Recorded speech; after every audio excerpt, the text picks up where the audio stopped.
is the state of the Palace of Westminster itself. More than 50 engineers, architectural surveyors, acoustics and lighting specialists and ecologists have spent a combined 4,700 hours over Parliament's recess periods investigating the building and creating the most detailed record of the 150-year-old palace ever created. MPs will be expected to decide in early 2023 how much taxpayers' cash they're willing to splash on restoring Parliament. Leader of the House of Commons, Jacob Rees-Mogg, has said that we must be able to justify the project to the taxpayers. And what a project it is. Well, to discuss all of this and see what exactly might happen, I'm delighted to be joined by Robert Goodwill MP, of course, Conservative MP, who's been in the House for, since 2005. You know the Palace of Westminster incredibly well. Is it true it's falling to bits? Well, certainly the building is in need of some serious work. You may remember the Germans bombed it in the Second World War, and whilst the Victorian part of the building, I think, was built very well, when they sort of restored it in the 1950s in the age of austerity, they cut a few corners and they used some wonderful new materials like asbestos. But no, the building is in serious trouble. It rains in. They have fire watches at night because of the wiring problems. You'll know, having been in the building, the IT systems don't work very well and the services aren't good. So this building does need a real revamp. And the question is how we do it and how much it's going to cost. One of the issues is that it may well be cheaper overall, but more expensive on a one-year balance sheet if it's done a lot quicker. MPs voted a few years ago to decant, to leave the Parliament buildings and set up a temporary chamber for a few years where all the work could be done in one go. It now seems that might not be happening. What's the latest with that? Yeah, I mean, I was in favour of a situation that we'd maybe move into one end of the building, maybe push the Lords out somewhere else and sit in the Lords while they did the Commons and then swap back. But I'm told there are some real practical difficulties with that, and I'd like to be convinced that was the case.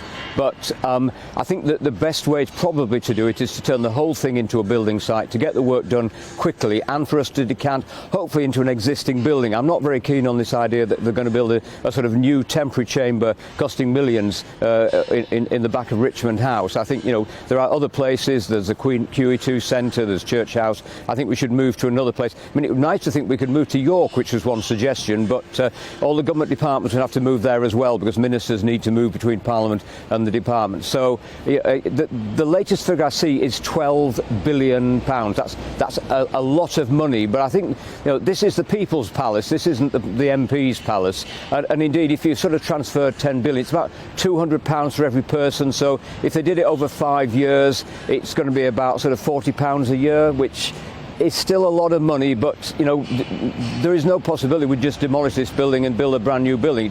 That just can't happen. Some of the work can be done while we're still there. The Elizabeth Tower, where Big Ben is being done in, you see a lot of scaffolding behind me, but I think we're probably going to have to leave the building, unfortunately, for a while just to get the work done. There's going to be cement plants on site. There's going to be a lot of traffic coming in and out, excavators. So I think that this building, it is one of the most iconic and best-known buildings in the world.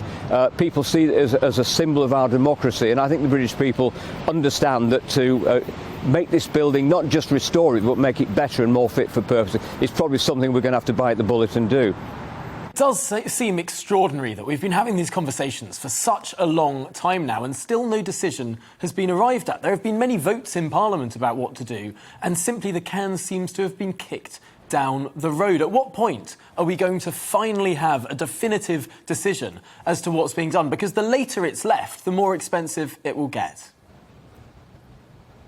Yeah, and the more risk that something catastrophic could happen to the building. They put out fires regularly, the roofs leak. I just wish we'd get on and make a decision. They set up a sort of delivery body, a bit like the Olympics delivery body, which is, given the task of actually producing the plans. But yeah, I think we should get on with it, make a decision. We need to start training, for example, the apprentices who are going to do a lot of this work, a lot of the stone work, a lot of the cast iron roof panels. These are skills that we need to build as we're doing it. So yes, I think this is a decision we've put off for far too long. We should get on, make a decision, decide what we're going to do, and then get this building made, not just preserved for the future, but actually made better and more effective. I think for example, why are we out here on the lawn? We should have a media suite in there. We should have better facilities for excellent broadcasters like GBNews. There's lots of things that we could do to improve the building, and I think that would be a great opportunity to do that. That sounds like an excellent idea. I know I've spent far too many cold mornings outside there on College Green. Well, let's wait and see what happens. Hopefully a decision will be arrived at soon. Stop. Robert Goodwill, thank you so much for joining us on the programme this morning. I'm afraid we're running up against the end of the segment, but thanks. That's been a really interesting piece of conversation.